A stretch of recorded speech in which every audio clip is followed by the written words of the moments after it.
Good morning everyone. जय देवी competition classes में आप सभी लोगों का स्वागत है। तो चलते हैं, देख लेते हैं आज का हमारा डेली करंट अफेयर क्लास में कौन कौन से महत्वपूर्ण क्वेश्चन बने हुए हैं। तो इनको हम देखेंगे और जानकारी प्राप्त करेंगे किस किस तरीके से प्रश्न हमारे बन सकते हैं। तो ये हर पेपर में आप लोगों को इम्पोर्टेंट हो ही गया है करंट अफेयर, तो इसको आप लोगों को पढ़ते रहना चाहिए। तो देख लेते हैं आज के हमारे कौन से महत्वपूर्ण क्वेश्चन बने हुए हैं। अच्छा, आप लोगों के लिए एक महत्वपूर्ण सूचना थी, तो हमने वो वीडियो डाल दिया है आप लोगों के लिए। आप लोग उस वीडियो को देख सकते हैं। 16 तारीख से और 19 तारीख तक, ठीक है, सीटेट के जो एग्ज़ाम होने थे वो पोस्टपोन कर दिए गए हैं। जो 20 तारीख का पेपर है वो नियमित रूप से किया जाएगा, ठीक है। तो 20 तारीख वाला पेपर होगा, ठीक है। उसके आगे से पेपर जो है वो होते रहेंगे, और जो 19 तारीख तक पेपर हैं 16 से 19 तक वो सभी पोस्टपोन कर दिए गए, ठीक है। निरस्त नहीं है, पोस्टपोन्ड है, ओके। पेपर वही होगा, ठीक है, जो मिलना था, ठीक है। ये मत समझना कि पेपर वो नहीं आएगा, पेपर वही आएगा। इसमें आप लोगों को समस्या कोई नहीं होने वाली है। चलते हैं पहले क्वेश्चन की तरफ। पहला क्वेश्चन है, राष्ट्रीय ऊर्जा संरक्षण दिवस कब मनाया गया है? राष्ट्रीय ऊर्जा संरक्षण दिवस कब मनाया गया है? तो इसमें है 1 दिसंबर, 14 दिसंबर, 10 दिसंबर या फिर 4 दिसंबर। तो इसमें से हमारा ऑप्शन नंबर कौन सही है? तो इसमें ऑप्शन नंबर हमारा सही है 2, 14 दिसंबर। 14 दिसंबर को राष्ट्रीय ऊर्जा संरक्षण दिवस मनाया गया है। देख लेते हैं अन्य। तो 50वां विजय दिवस 16 दिसंबर को मनाया गया है, और अंतर्राष्ट्रीय चाय दिवस 15 दिसंबर को मनाया गया। अगला क्वेश्चन देख लेते हैं। तो अगले क्वेश्चन में हमारे महत्वपूर्ण हैं दिसंबर माह के महत्वपूर्ण दिवस की सूची है ये। 1 दिसंबर को विश्व एड्स दिवस, 1 दिसंबर को ही सीमा सुरक्षा बल स्थापना दिवस मनाया जाता है, 2 दिसंबर को अंतर्राष्ट्रीय दास प्रथा उन्मूलन दिवस, 2 दिसंबर को ही राष्ट्रीय प्रदूषण नियंत्रण दिवस मनाया जाता है, और 2 दिसंबर को ही विश्व कंप्यूटर साक्षरता दिवस मनाया जाता है।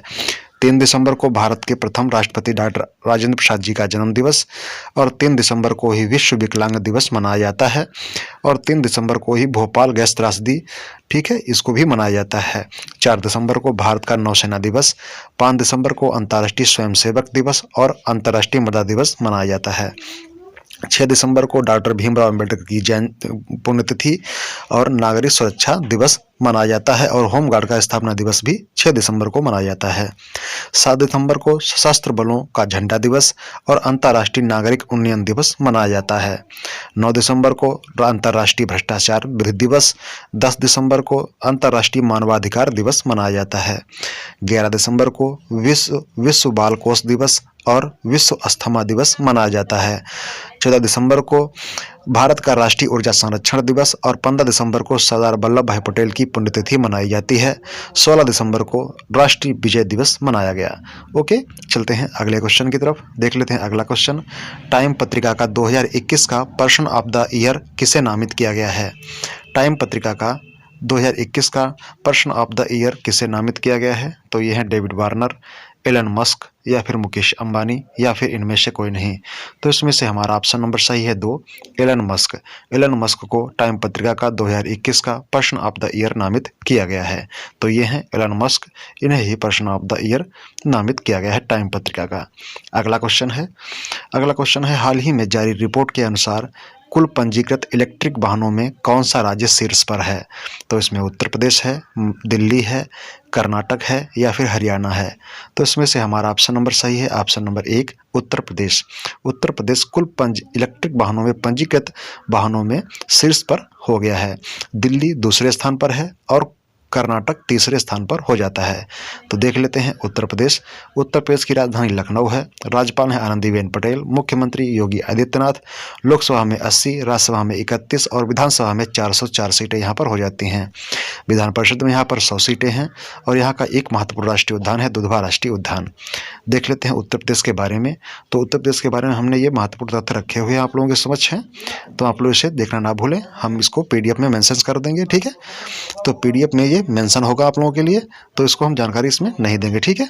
वो आप लोग बाद में पढ़ लेना PDF के माध्यम से, ओके, ठीक है। ये बहुत महत्वपूर्ण जानकारी है उत्तर प्रदेश के बारे में, ठीक है। ओके, चलते हैं अगले क्वेश्चन की तरफ। अगला क्वेश्चन है किस राज्य को नेशनल एनर्जी कॉर्पोरेशन अवार्ड मिला है? तो हाल ही में किस राज्य को नेशनल एनर्जी कॉर्पोरेशन अवार्ड मिला हुआ है? तो ये मध्य प्रदेश को, गुजरात को, राजस्थान को या फिर उत्तर प्रदेश को? तो इसमें हमारा ऑप्शन नंबर सही है 3, राजस्थान को। राजस्थान को नेशनल एनर्जी कॉर्पोरेशन अवार्ड मिला हुआ है। ठीक है, अगला क्वेश्चन देखते हैं। अगला क्वेश्चन है principle and practice of oncology नामक पुस्तक का विमोचन किसने किया है? तो principle and practice of oncology नामक पुस्तक का विमोचन किसके द्वारा किया गया है? तो सर्बानंद सोनोवाल के द्वारा, जगदीश मुखी के द्वारा या फिर बेबी रानी मौर्य के द्वारा या फिर इनमें से कोई नहीं? तो इसमें से हमारा ऑप्शन नंबर सही है 2, जगदीश मुखी। ठीक है, तो ये असम के गवर्नर हैं जगदीश मुखी, इनके द्वारा principle and practice of oncology नामक पुस्तक का विमोचन किया गया है हाल ही में। देख लेते हैं अगली पुस्तक। तो watershed how we destroyed India's water and how we can share it नामक पुस्तक मृदुला रमेश के द्वारा लिखी गई है। कौन सी है? Watershed how we destroyed India's water and how we can share it नामक पुस्तक मृदुला रमेश के द्वारा लिखी गई है। देख लेते हैं अगला क्वेश्चन। अगला क्वेश्चन है प्राइड प्रेजुडिस एंड पंडितरी का विमोचन शशि थरूर के द्वारा किया गया है। प्राइड प्रेजुडिस एंड पंडितरी का विमोचन शशि थरूर के द्वारा किया गया है, जिन्हें 2019 में साहित्य अकादमी पुरस्कार से सम्मानित किया गया था। तो ये तीसरी पुस्तक हो जाती है आज की। ठीक है, अगला क्वेश्चन है मेघालय राज्य को पर्यटन के विकास के लिए किस देश की एजेंसी से 700 करोड़ रुपए मिले हैं? तो क्या है? मेघालय राज्य के पर्यटन के लिए विकास को बढ़ावा देने के लिए किस देश की एजेंसी से 700 करोड़ रुपए मिले हैं? तो ये चीन है, अमेरिका है, जापान है या फिर कनाडा? तो इसमें से हमारा ऑप्शन नंबर सही है 3, जापान के द्वारा मेघालय को 700 करोड़ रुपए दिए गए हैं। ठीक है, पर्यटन को बढ़ावा देने के लिए। अगला क्वेश्चन देख लेते हैं। अगला क्वेश्चन है किसे sports journalist federation of India medal प्रदान किया गया है? तो किसे sports journalist federation of India medal प्रदान किया गया है? तो इसमें से ऑप्शन हमारा है, ऑप्शन नंबर 1 है विराट कोहली, ऑप्शन नंबर 2 है सिद्धू पाजी, ऑप्शन नंबर 3 है सुनील गावस्कर, ऑप्शन नंबर 4 है इनमें से कोई नहीं। तो इसमें से हमारा ऑप्शन नंबर सही है 3, सुनील गावस्कर। सुनील गावस्कर को sports journalist federation of India medal प्रदान किया जाएगा। अगला क्वेश्चन है, देख लेते हैं। हाल ही में राष्ट्रपति रामनाथ कोविंद किस देश की आधिकारिक यात्रा पर गए हैं? तो हाल ही में रामनाथ कोविंद किस देश की आधिकारिक यात्रा पर गए हैं? तो ये म्यांमार है, भूटान है, नेपाल है या फिर बांग्लादेश है? तो इसमें से हमारा ऑप्शन नंबर कौन सही हो जाएगा? तो इसमें हमारा ऑप्शन नंबर सही है 4, बांग्लादेश। बांग्लादेश की आधिकारिक यात्रा पर राष्ट्रपति रामनाथ कोविंद जी गए हुए हैं। देख लेते हैं बांग्लादेश और भारत के बीच में संप्रति अभ्यास हुआ था। कहाँ हुआ था? ये मेघालय में हुआ था। मुफ्त इंटरनेट सेवाओं पर प्रतिबंध लगा दिया है किसने? बांग्लादेश ने। डिजिटल हेल्थ प्लेटफॉर्म लॉन्च किया गया है बांग्लादेश में। भारत और बांग्लादेश के बीच मैत्री सेतु का उद्घाटन किया गया है। जोंग नामक खुद का सोशल मीडिया प्लेटफॉर्म बनाया है किसने? तो बांग्लादेश ने बनाया है। अगला क्वेश्चन देख लेते हैं। अगला क्वेश्चन है किस देश में अंतरिक्ष अन्वेषण के लिए सीजियान 605 उपग्रह लॉन्च किया गया है? तो हाल ही में किस अंतरिक्ष अन्वेषण के लिए सीजियान 605 उपग्रह लॉन्च किया गया है? तो ये अमेरिका के द्वारा किया गया है, भारत के द्वारा या फिर रूस के द्वारा या फिर चीन के द्वारा? तो इसमें से हमारा ऑप्शन नंबर सही है, ऑप्शन नंबर 4, चीन देश के द्वारा अंतरिक्ष अन्वेषण के लिए सीजियान 605 उपग्रह लॉन्च किया गया है। तो ये कहाँ का है? चीन का है। नासा अंतरिक्ष एजेंसी के यान पार्कर सोलर प्रोब ने सूर्य को स्पर्श किया है। तो हाल ही में सूचना ये आई है, नासा के अंतरिक्ष एजेंसी के यान के द्वारा पार्कर सोलर प्रोब ने सूर्य को स्पर्श किया है। ठीक है, अगला क्वेश्चन देख लेते हैं। रोपड़ फसलों पर 24वीं अंतर्राष्ट्रीय संगोष्ठी का आयोजन कहाँ शुरू हुआ है? तो रोपड़ फसलों पर 24वीं अंतर्राष्ट्रीय संगोष्ठी का आयोजन कहाँ पर शुरू हुआ है? तो ये मुंबई, दिल्ली, कानपुर या फिर कोच्चि? तो इसमें से हमारा ऑप्शन नंबर सही है, ऑप्शन नंबर कौन सा? 4, कोच्चि में रोपड़ फसलों पर 24वीं अंतर्राष्ट्रीय संगोष्ठी का आयोजन हुआ है। अगला क्वेश्चन देख लेते हैं। अगला क्वेश्चन है पौधा आधारित मीट कंपनी गुड डॉट ने किसे अपना ब्रांड एम्बेसडर बनाया है? पौधा आधारित मीट कंपनी गुड डॉट ने किसे अपना ब्रांड एम्बेसडर बनाया है? तो ये अमिताभ बच्चन हैं, नीरज चोपड़ा हैं, अक्षय कुमार हैं, विराट कोहली हैं। तो इसमें से हमारा ऑप्शन नंबर सही है 2, नीरज चोपड़ा। नीरज चोपड़ा ने पौधा आधारित मीट कंपनी गुड डॉट ने अपना ब्रांड एम्बेसडर बनाया है। ठीक है, अगला क्वेश्चन देख लेते हैं, किस राज्य के मिथिला मखाना को जीआई टैग दिया गया है? किस राज्य के मिथिला मखाना को जीआई टैग दिया गया है? तो ये बिहार का है, छत्तीसगढ़ का है, उत्तर प्रदेश का है, या फिर इनमें से कोई नहीं। तो इसमें से हमारा ऑप्शन नंबर सही है एक, बिहार। बिहार राज्य के मिथिला मखाना को जीआई टैग दिया गया है। अगला क्वेश्चन है, एक्सिस बैंक बोर्ड ने किसे अपना गैर कार्यकारी निदेशक नियुक्त किया है? एक्सिस बैंक बोर्ड ने किसे अपना गैर कार्यकारी निदेशक नियुक्त किया है? तो ये नीरज चोपड़ा को, आशीष कोटेचा को, नरोत्तम सेक्सरिया को, या फिर मृदुला रमेश को। तो इसमें से हमारा ऑप्शन नंबर 2 सही है, आशीष कोटेचा। आशीष कोटेचा एक्सिस बैंक बोर्ड के नए कार्यकारी निदेशक बने हुए हैं। तो ये हैं आशीष कोटेचा। ओके, अगला क्वेश्चन देख लेते हैं। अगला क्वेश्चन है, फ्रांसीसी फैशन हाउस चैनल ने अपना नया वैश्विक सीईओ लीना नायर को बनाया है। फ्रांसीसी फैशन हाउस चैनल ने अपना नया वैश्विक सीईओ लीना नायर को बनाया हुआ है। अगला क्वेश्चन है, नवंबर माह का ICC player of the month किसे चुना गया है? नवंबर माह का ICC player of the month किसे चुना गया है? तो ये डेविड वार्नर हैं, हैली मैथ्यू हैं, या फिर 1 व 2 दोनों, या फिर इनमें से कोई नहीं। तो इसमें से हमारा ऑप्शन नंबर सही है 3, डेविड वार्नर और हैली मैथ्यू दोनों को November ICC player of the month award दिया गया है। तो ये हैं दोनों लोग, ठीक है, इन्हें ICC player of the month award दिया गया है। अगला क्वेश्चन देख लेते हैं। अगला क्वेश्चन है, खेलो इंडिया महिला अंडर 21 हॉकी लीग का शुभारंभ किसने किया है?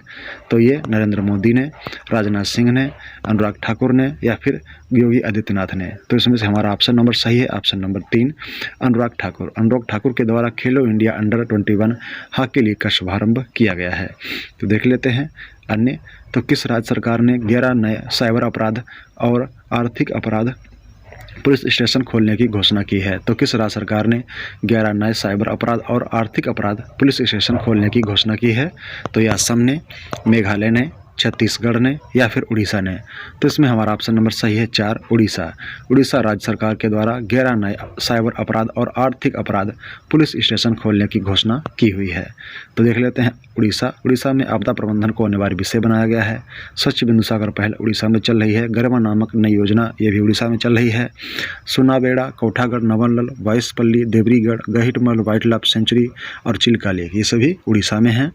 नुआखाई उत्सव और रज पर्व और रजा पर्व, चैत्र यात्रा उत्सव ये सभी उड़ीसा में मनाए जाते हैं। ठीक है, अगला क्वेश्चन देख लेते हैं। 11 दिवसीय लोक रंग महोत्सव की मेजबानी कौन करेगा? तो 11 दिवसीय लोक रंग महोत्सव की मेजबानी कौन करेगा? तो ये जयपुर करेगा, पुणे करेगा, भुवनेश्वर करेगा, या फिर भोपाल। तो इसमें से हमारा ऑप्शन नंबर सही है जयपुर। जयपुर के द्वारा 11 दिवसीय लोक रंग महोत्सव की मेजबानी की जाएगी। अगला देख लेते हैं इसमें पॉइंट। तो अगला पॉइंट क्या है? इंडियाज इंटरनेशनल साइंस फेस्टिवल का 7वां संस्करण पणजी में शुरू हुआ है। ठीक है, इंडिया इंटरनेशनल साइंस फेस्टिवल का 7वां संस्करण पणजी में शुरू हुआ है। यूनेस्को ने कोलकाता पश्चिम बंगाल में होने वाली दुर्गा पूजा को अमूर्त सांस्कृतिक विरासत के रूप में मान्यता दी है। किसने? तो यूनेस्को ने कोलकाता पश्चिम बंगाल में होने वाली दुर्गा पूजा को अमूर्त सांस्कृतिक विरासत के रूप में मान्यता दी हुई है। अगला क्वेश्चन है, अस्कोट वन्यजीव अभयारण्य को इको सेंसिटिव जोन घोषित किया गया है, यह किस राज्य में है? तो ये असम में है, मेघालय में है, उत्तर प्रदेश में है, या फिर उत्तराखंड। तो इसमें से हमारा ऑप्शन नंबर सही है, ऑप्शन नंबर 4, उत्तराखंड। उत्तराखंड के अस्कोट वन्यजीव अभयारण्य को इको सेंसिटिव जोन घोषित किया गया है। अगला क्वेश्चन देख लेते हैं। अगला क्वेश्चन है, हाल ही में किसने चीफ ऑफ स्टाफ कमेटी के प्रमुख के रूप में कार्यभार संभाला है? तो हाल ही में किसने चीफ ऑफ स्टाफ कमेटी के प्रमुख के रूप में कार्यभार संभाला है? तो ये एम.एन. नरवाने हैं, आर हरि कुमार हैं, या फिर विवेक राम चौधरी हैं, या फिर इनमें से कोई नहीं। तो इसमें से हमारा ऑप्शन नंबर सही है 1, एम.एन. नरवाने थल सेना प्रमुख को चीफ ऑफ स्टाफ कमेटी के प्रमुख के रूप में कार्यभार संभाला है। ठीक है, आर हरि कुमार जल सेना के हैं प्रमुख, और विवेक राम चौधरी वायुसेना प्रमुख हो जाते हैं। अगला क्वेश्चन देख लेते हैं। तो ये हैं चीफ ऑफ स्टाफ कमेटी के प्रमुख एम.एन. नरवाने। ठीक है, अगला क्वेश्चन है। अगला क्वेश्चन हो जाता है, सर्वाधिक प्रशंसनीय शख्सियतों की सूची में कौन शीर्ष पर रहा है? तो इसमें नरेंद्र मोदी और बराक ओबामा, व्लादिमीर पुतिन, या फिर जो बाइडेन। तो इसमें हमारा ऑप्शन नंबर सही है, option number 2, Barack Obama. Barack Obama को सर्वाधिक प्रशंसनीय शख्सियतों की सूची में पहले स्थान पर रखा गया है। 8वें स्थान पर है इसमें नरेंद्र मोदी। ठीक है, 8वें स्थान पर इसमें नरेंद्र मोदी हो जाते हैं। जो पहले 2020 में सूची जारी की गई थी उसमें नरेंद्र मोदी चौथे नंबर पे थे, अब ये 8वें नंबर पर हो गए हैं। अगला क्वेश्चन देख लेते हैं। अगला क्वेश्चन है किस देश ने भारत के साथ डिजिटल मीडिया के क्षेत्र में आशय पत्र पर हस्ताक्षर किए हैं? किस देश ने भारत के साथ डिजिटल मीडिया के क्षेत्र में आशय पत्र पर हस्ताक्षर किए हैं? तो ये है वियतनाम, या फिर पोलैंड, या फिर इंडोनेशिया, या फिर हमारा हो जाएगा स्वीडन। तो इसमें से हमारा ऑप्शन नंबर कौन सही है? तो इसमें हमारा ऑप्शन नंबर सही है, ऑप्शन नंबर पहला। कौन सा? वियतनाम। वियतनाम देश ने भारत के साथ डिजिटल मीडिया के क्षेत्र में आशय पत्र पर हस्ताक्षर किए हुए हैं। तो देख लेते हैं। सूचना एवं प्रसारण मंत्री अनुराग ठाकुर ने खेलो इंडिया महिला अंडर 21 हॉकी टीम का शुभारंभ किया है। तो सूचना प्रसारण मंत्री हमारे कौन होते हैं? अनुराग ठाकुर हैं। ठीक है, अगला क्वेश्चन देख लेते हैं। तो आज के हमारे यही क्वेश्चन यही समाप्त होते हैं। Thank you, thanks for watching, धन्यवाद। अगर आप लोगों ने अभी तक हमारे यूट्यूब चैनल को लाइक शेयर सब्सक्राइब नहीं किया है तो आप लोग इसे लाइक शेयर सब्सक्राइब कर लें और हमारा बेल आइकन दबाना ना भूलें, जिससे आप लोगों को समय समय पर हमारा नोटिफिकेशन प्राप्त होता रहे।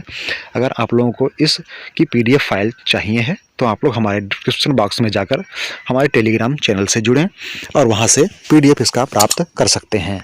तो thank you, thanks for watching, धन्यवाद।